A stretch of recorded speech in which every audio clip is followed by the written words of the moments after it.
नमस्कार. कधी विचार केला आहे का की आपल्या आजूबाजूला ज्या जागतिक सत्ता दिसतात त्यांच्या मागे खरंच काही अदृश्य शक्ती असू शकतात? आज आपण दानिएलाच्या पुस्तकात दडलेल्या एका अशाच गूढ रहस्याचा मागोवा घेणार आहोत. चला तर मग सुरू करूया. चला थेट मुद्द्यालाच हात घालूया. एक असा प्रश्न जो सगळं काही बदलून टाकतो. विचार करा, देवाच्या दूताला, एका देवदूताला तब्बल 21 दिवस कोण थांबवू शकतं? हे कोडं दानिएलाच्या पुस्तकातल्या 10व्या अध्यायात आहे आणि याच प्रश्नाभोवती आपली सगळी चर्चा फिरणार आहे. तर सगळ्यात आधी पाहूया की या देवदूताला हा 21 दिवसांचा उशीर का झाला. ही घटना काय होती नेमकी? तर घडलं असं की दानिएल ज्या क्षणी प्रार्थना करतो त्याच क्षणी त्याच्यासाठी स्वर्गातून एक देवदूत निघतो. पण तो पोहोचायला तब्बल 3 आठवडे म्हणजे 21 दिवस लागतात. मग प्रश्न हा आहे की इतके दिवस तो देवदूत होता तरी कुठे?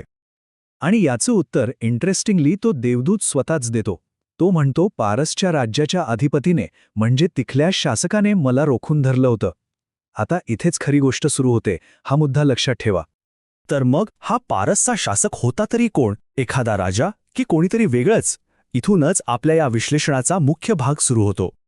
आता एक साधा विचार करा. एखादा सामान्य मानव राजा असला तरी देवाच्या शक्तिशाली दूताला 3 आठवडे रोखून धरू शकतो का? नाही, शक्यच नाही. ही ताकद नक्कीच मानवाच्या पलीकडची आहे. आणि इथेच आपल्याला एक थेअरी समोर येते. ती म्हणजे दानिएलाच्या पुस्तकात उल्लेख केलेले हे शासक म्हणजे मानवी राजे नाहीत, तर त्या राष्ट्रांवर नेमलेल्या आध्यात्मिक शक्ती आहेत. हो, म्हणजे देवदूत. आणि यासाठी बायबलमध्येच पुरावे आहेत. जसं की पारसचा एक शासक देवदूत होता. पुढे जाऊन ग्रीसचाही एक शासक देवदूत येणार होता. इतकंच काय, तर इस्रायलचा स्वतःचा एक संरक्षक देवदूत होता, मिखाएल. म्हणजे काही देवदूत चांगले होते तर काही देवाच्या विरोधात काम करणारे होते.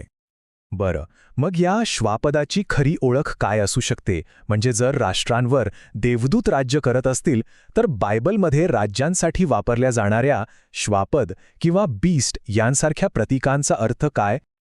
इथे आपल्याला 2 गोष्टी जोडून पाहाव्या लागतील.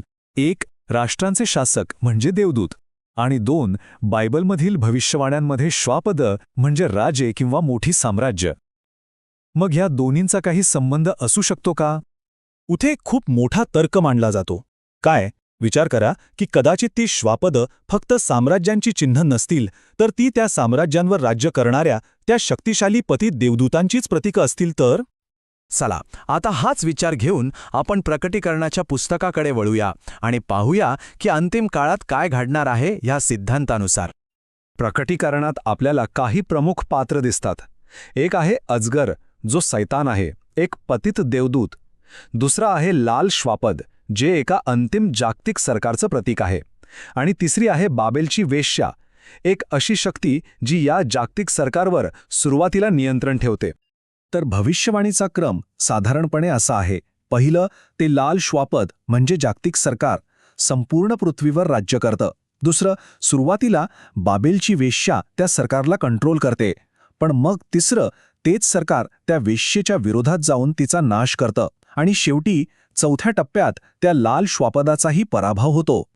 आता विचार करा, जर हे श्वापद खरंच एक देवदूत असेल तर याचा अर्थ खूप मोठा आहे.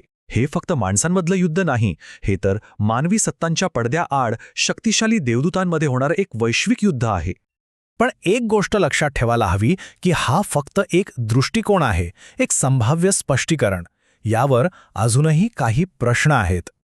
हा तक्ता आपल्याला 2 शक्यतांमधला फरक दाखवतो. म्हणजे लाल श्वापदाला शिक्षा झाली याचा नेमका अर्थ काय? जर श्वापद म्हणजे फक्त राजकीय सत्ता असेल तर शिक्षा मानवी नेत्यांना होते. पण जर श्वापद म्हणजे एक देवदूत असेल तर शिक्षा त्या देवदूताला होते. त्याला हजारो वर्ष अग्नीच्या सरोवरात जळावं लागतं. दोन्ही कल्पनांमध्ये जमीन आसमानाचा फरक आहे. आणि हो, मूळ स्रोतामध्ये एक अधिक पारंपरिक स्पष्टीकरण सुद्धा दिलं आहे. ते असं की श्वापद म्हणजे निव्वळ राजकीय सत्ता असू शकते आणि जे पतित देवदूत आहेत ते फक्त पडद्याआडून या सत्तेला प्रभावित करत असतील, ते स्वतः ती सत्ता नसतील. तर मग शेवटी आपण एका मोठ्या प्रश्नावर येऊन थांबतो. या सगळ्याचा अर्थ कोणताही असो, एक गोष्ट विचार करायला लावते की आपल्या जगातल्या या मोठ्या सत्तांच्या मागे, राजकारणाच्या मागे खरोखरच काही अदृश्य शक्ती काम करत आहेत का? यावर नक्की विचार करा.